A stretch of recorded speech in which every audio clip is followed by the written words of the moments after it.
What's up, guys? Corn602 here with another edition of What's New. Extreme Rules 2013 just went off the air. Didn't live up to last year's Extreme Rules show. I'm about to let you know right now. Overall, I'll give the show good props. Really good props because it was actually really entertaining for what they had on the card. But I'm going to start with the pre-show match, which was Cody Rhodes versus The Miz. I really didn't watch this match, but I've seen a couple things from it later in the actual show, and it seemed like it was, your average match. So basically, let's see, The Miz won with a figure 4 leg lock, and that was it. Then the show began. It began with Fandango and Chris Jericho. During this match, I really thought, based on this match, how the pay-per-view was going to go, and the match was okay. It was just as good as the WrestleMania match, but I felt like it was lacking. It was probably the weakest show. Not weakest show, but the weakest match on the Extreme Rules card. But the finish was pretty good. Fandango jumping off the top rope and being caught with a code breaker in the match. I thought that was pretty cool. But yeah, I would call that basically the weakest match of the night. But nonetheless, the Extreme Rules just got better from there. Next, we had one of the matches I was looking forward to. Dean Ambrose in his first singles match on pay-per-view versus Kofi Kingston for the United States Championship. This match was amazing. Probably the best actual wrestling match with back and forth they had on the card. Just great. Like I swear that Kofi just doesn't get enough props for how good he is in that ring. And Dean Ambrose definitely going to show that he's a big player in WWE after his performance tonight. Just great back and forth SOS. Everything. I really can't explain to you all the spots that happened in the matchup, but it was a really good. At the end, I forgot what happened. Kofi missed some kind of big maneuver, and that basically set up for Dean Ambrose hitting that headlock driver. And 1, 2, 3, Dean Ambrose is your new United States Champion on the Raw brand. So there you go. Won the Shield. Get some gold early on in the night. Later after that match, we had Mark Henry versus Sheamus, possibly one of the best build-ups to any match on the card. It was actually really pretty entertaining because you don't, like I said in my other video, you don't get to see this match that much in the WWE. So they did a lot of unique things, like the Sheamus trying to hit all 4 turnbuckles from the outside of from the apron instead of it being inside the ring, that was pretty unique. But the ending basically happened when Mark Henry was going for the World's Strongest Slam. Sheamus countered and jumped behind him, and when Mark Henry turned around, he bro kicked him and hit the final padding and won the match. Pretty decent match, very enjoyable, a lot of action, really good. After that, we had Jack Swagger versus Alberto Del Rio in a I Quit match, which was surprisingly really good because this match wasn't even for this match to not even really supposed to happen. They actually thought out some really good stuff for it. My only negative thing of that match is that they asked I Quit like every time, like Jack Swagger would punch Del Rio and they're like, he'd fall down and they're like, you quit? Like why would you ask that? Why would he quit after he just getting punched in the face? It just doesn't make any sense. But basically, I thought it was gonna be a lot of ankle locks and cross arm breakers, but it was way more than that. They actually used the chairs and the kendo sticks and all that stuff, and did some pretty cool stuff. The ending of the match was definitely really good.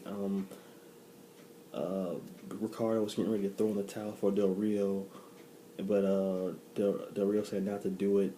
Zeb Coulter came and attacked Ricardo and threw the towel in, and what was it? Mike Chioda actually saw the towel and rung the bell, and we thought that Jack Swagger had won the match right there. But then some other ref came down and basically said that that Ricardo didn't throw the towel. It was Zeb Coulter, and they actually showed the replay to Mike Chioda. He reversed it and they restarted the match. and then Del Rio got him across arm breaker, and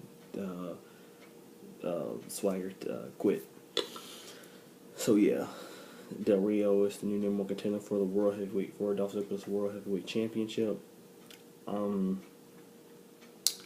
Yeah, but like what I don't get about that match is the fact that in the WWE they don't really do that. Like usually when even with the replay they the ref doesn't see that kind of stuff. But somehow in this match they did, so kind of weird. But whatever. It was a pretty unique way to end the match.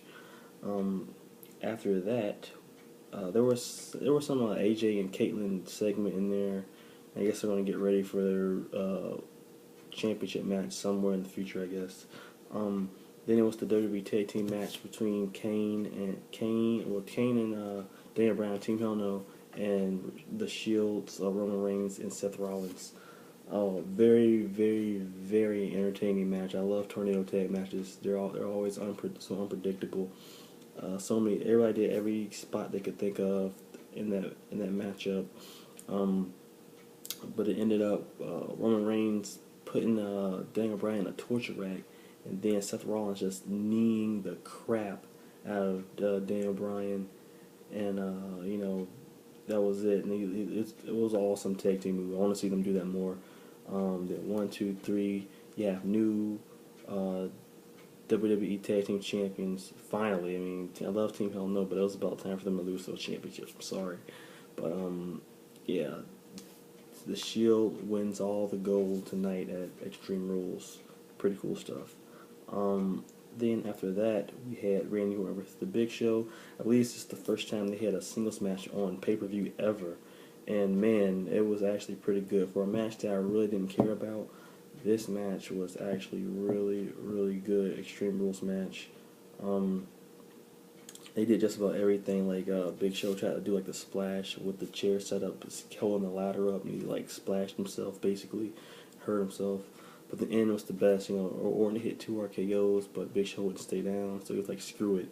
And I thought I would never see it. And we thought this move was banned, but Randy Orton hit the punt kit and punted Big Show's head off, and I marked out because I love that move. The move was just freaking awesome, and I was upset when I heard that they had banned it, but apparently it's been unbanned.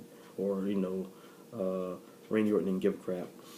Then we had the WWE Championship match, which I thought was going to be the main event, but it wasn't, and I know why.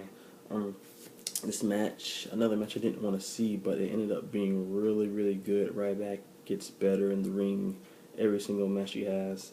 Cena did some pretty cool stuff. Like Cena hit a Batista bomb in that match at one point, which was like crazy. They went in the crowd.